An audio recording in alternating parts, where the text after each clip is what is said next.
seizin pimpinan dan juga seizin keluarga dari pasien nomor 76 yang sudah disampaikan oleh juru bicara pemerintah untuk COVID-19.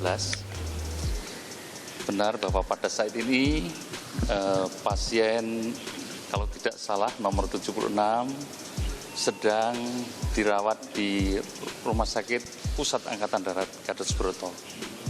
Dan dengan beberapa underlying disease dan juga dari hasil laboratorium confirm untuk COVID-19.